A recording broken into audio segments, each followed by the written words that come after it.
One of the most beloved of all the early church fathers is a man that would have preferred a quieter life. But called by God, he became one of the strongest defenders of the Christian faith, a man that we remember as Saint Gregory the theologian.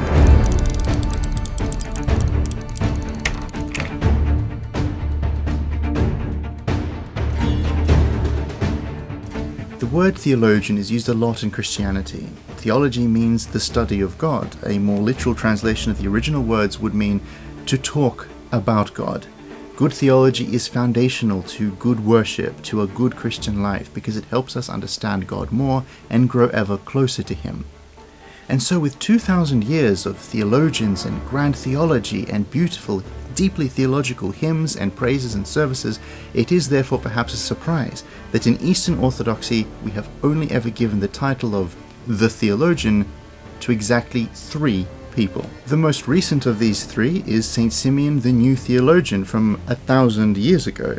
The earliest of these 3 is Saint John the Theologian, who wrote the Gospel of John. And in the 4th century we have today's hero, Saint Gregory the Theologian. His defense of truth in the face of heresy, his writings on Christianity and his teachings remain much loved centuries and centuries on. The Orthodox would define theology very much as the writer Evagrius Ponticus defined it centuries ago. A theologian is one who prays, and one who prays is a theologian. A true understanding of God thus comes not from reading facts about Him, but about communicating with Him, about speaking to Him. A strong life of prayer is an essential part of a strong life of theology, and St. Gregory the Theologian is a perfect example of that. He was a man who deeply loved prayer. And it's very clear from a lot of his writings that the fame he gathered in his life, and ever beyond it, was largely against his will. If it had been up to him, he would have preferred a quiet life in a monastery where he could focus just on prayer and writing. His story begins with his being born into a Christian family in the 4th century. Christianity at this point was not the official religion of the Roman Empire, but it was now a legal religion and growing faster than it ever had in history.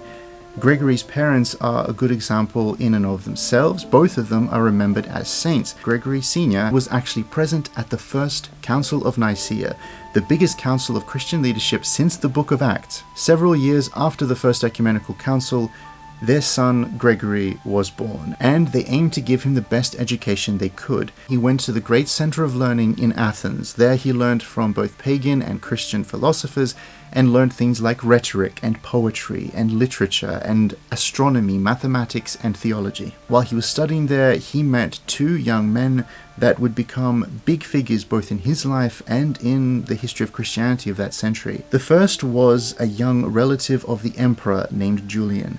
He is remembered in history as becoming Julian the Apostate, an emperor that so hated Christianity that in his short reign tried to erase and to undo the work that had been done to give Christianity freedom. Julian's actions as emperor would end up coming up against Gregory. They would also come up against Gregory's other friend. This man we know as Saint Basil the Great. Basil was Gregory's closest friend for the rest of his life, and together after their studies, the 2 founded a small monastery in the city of Pontus. Gregory and Basil likely missed these days for the rest of their lives, because they were called to other work. Christianity, growing faster than ever before, also meant that new and unusual heresies were popping up, and Gregory was dragged into battles against these heresies, and these are battles that he would have much rather avoided. He spent 10 years in his hometown of Nazianzus writing and defending Christian truth. In a letter to his friend Basil, he writes, "I was forced into the rank of the priesthood, for indeed I never was eager for it. We are, if any men were, trustworthy witnesses of our love for a humble and lowly philosophy. But perhaps it would have been better that this had not happened, or I know not what to say as long as I am in ignorance of the purpose of the Holy Spirit. But since it has come about, we must bear it, at least so it seems clear to me, and especially when we take the times into consideration which are bringing in upon us so many heretical tongues, and must not put to shame either the hopes of those who have trusted us or our own lives." While Gregory did not necessarily want this position, he took to it and wrote constantly defending the true teaching of the Christian faith.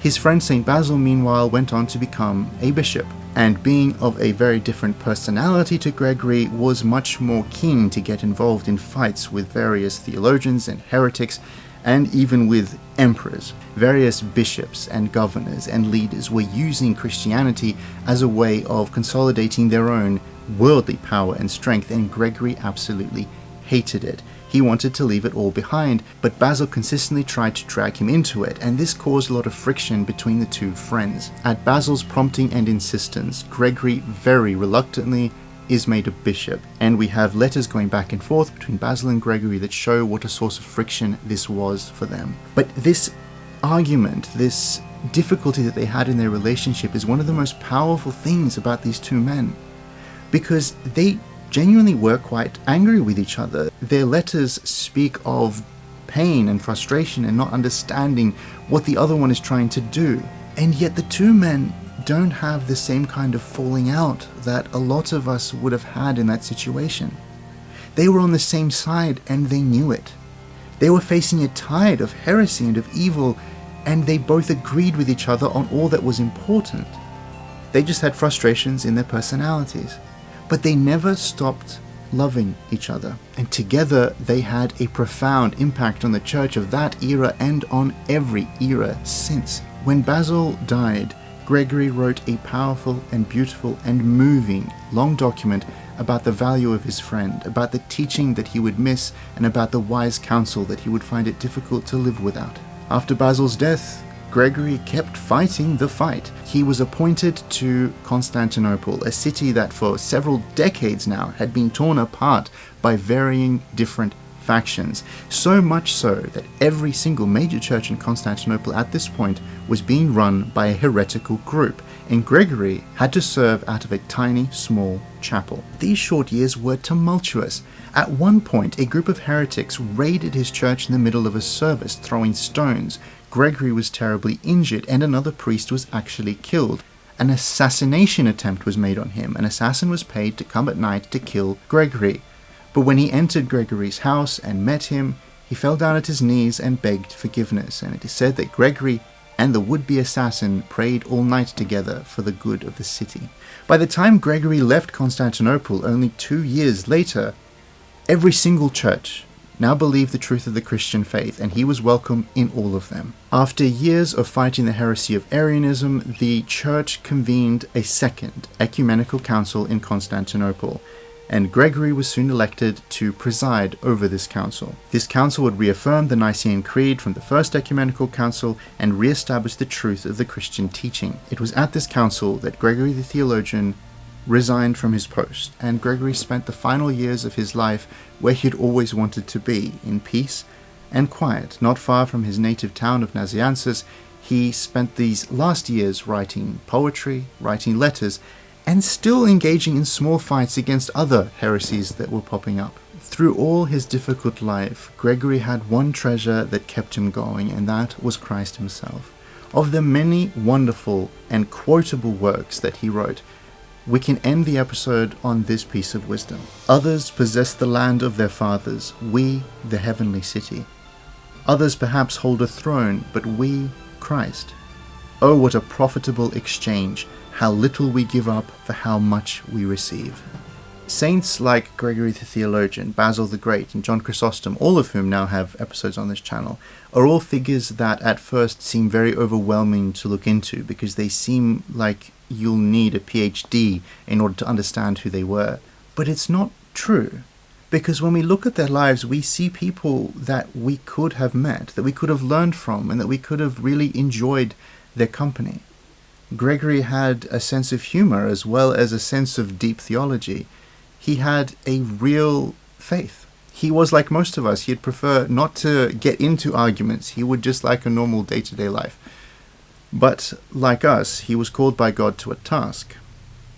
And can we be like St. Gregory and answer that call? We are drinking a very healthy tea that includes olive leaf, echinacea, rosehip, calendula, aniseed, and myrtle.